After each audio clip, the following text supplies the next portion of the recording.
Our current system is making young people poorer. I owe $118,000 in student loans. There was a stark new report on household debt tonight. A record 7 million Americans are at least 90 days behind on car loan payments. Foreclosures jumped about 60%. 43 million borrowers have about $1.5 trillion in federal student loan debt. If not now, when will we get our financial houses in order? If you are living paycheck to paycheck, don't worry, you're not alone. A recent Career Builder survey finds 78% of full-time workers say they live that way.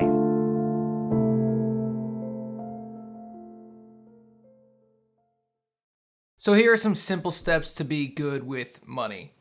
I'm not saying that I'm perfect with money, but I'm saying that I've learned a few things over the years through trial and error that I think will help you maybe in your journey of life.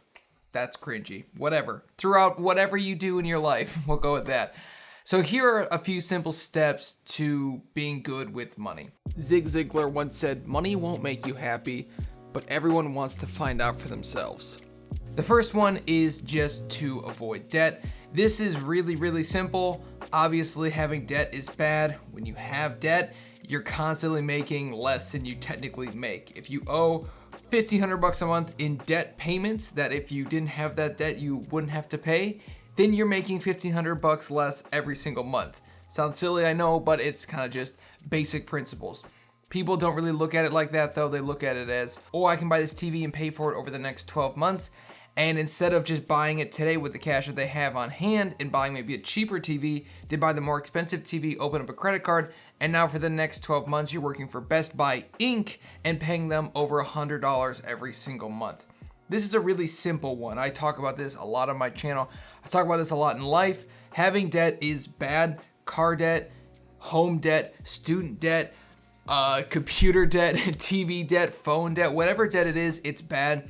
I don't care what you think about what I think about debt, but I'll say that maybe there are some good forms of debt, like if you're investing in real estate in a hot market and you can put down enough money and you have renters there, maybe there's good debt there. But I would say for most people, don't ever take on consumer debt and home debt. You try to get that taken care of as quickly as possible. My next step is that. Get a 15-year mortgage. I have talked to a lot of people my age, and we're starting to buy houses. They're starting to look at what they want to buy in a house, how much house they want to buy, and everyone thinks they can afford a $300,000 house because over 30 years, the payments are only $1,900 a month if they put down 3% today. A very interesting thing about 30-year mortgages is that 30 years is a really, really long time. Right now, I'm 24, turning 25 here in a couple months.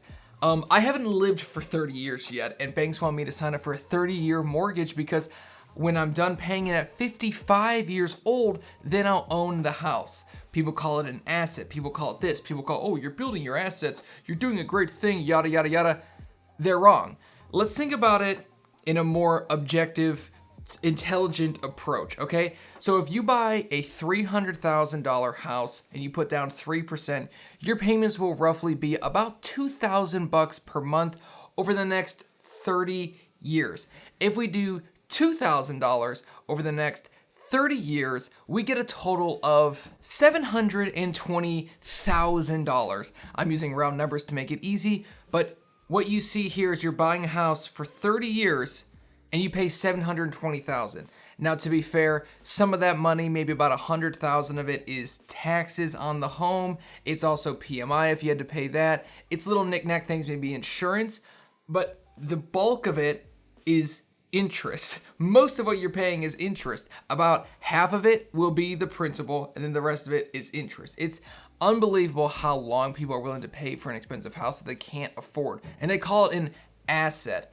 An asset is something that makes you money, in my opinion. You could disagree. There's obviously different definitions, but assets and liabilities. Liabilities are homes that cost you $720,000 over 30 years and don't make you a dime. And you could sell it for $400,000 in 30 years and you're down $320,000. That's a good investment. That's a great asset to build.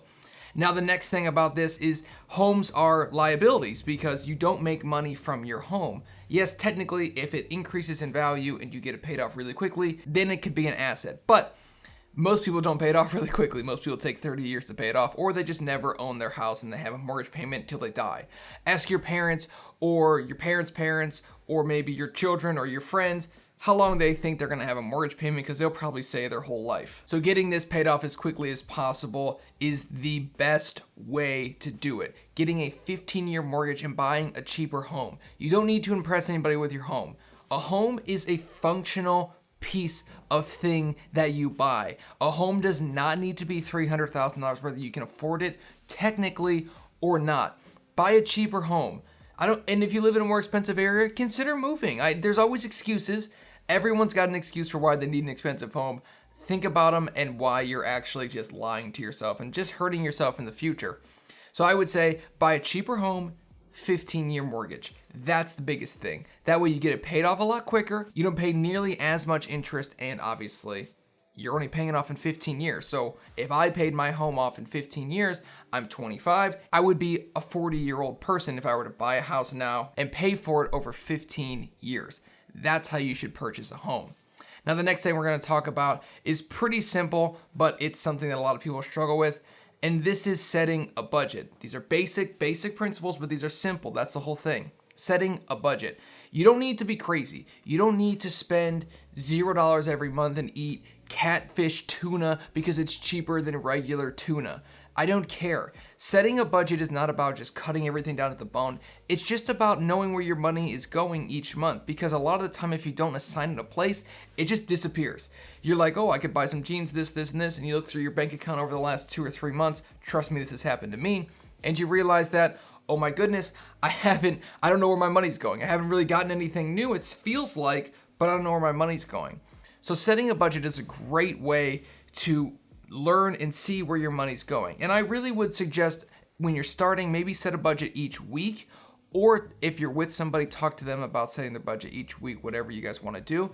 Or what you could also do is look through your bank account over the last month or 2 months and put everything financially in a category. My wife and I have done this many times to see if we are spending money we shouldn't be spending, and it always seems like we do. Even if we're as good as we could possibly do, sometimes it's like, well, we shouldn't have spent $10 there. That was the worst thing we did this month. And that's pretty good, because it went from $4, $5, $6, $7, $8, $1,000 of bad spending down to like 10. No big deal there.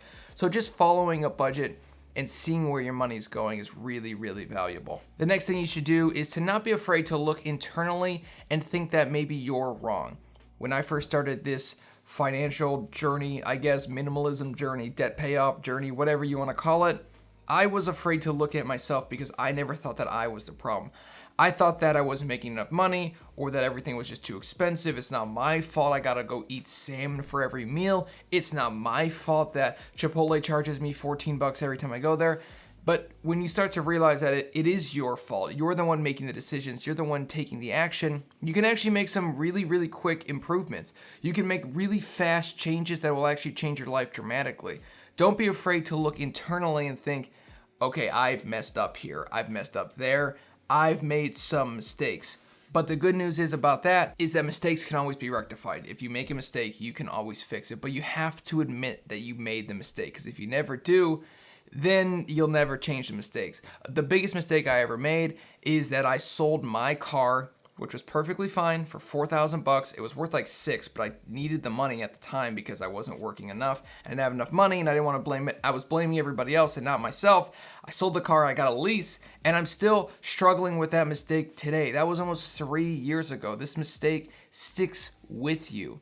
So just make sure that you constantly are maybe assessing yourself. Don't do it in a negative way. Don't be like, I suck, I'm bad, this is why I'm bad.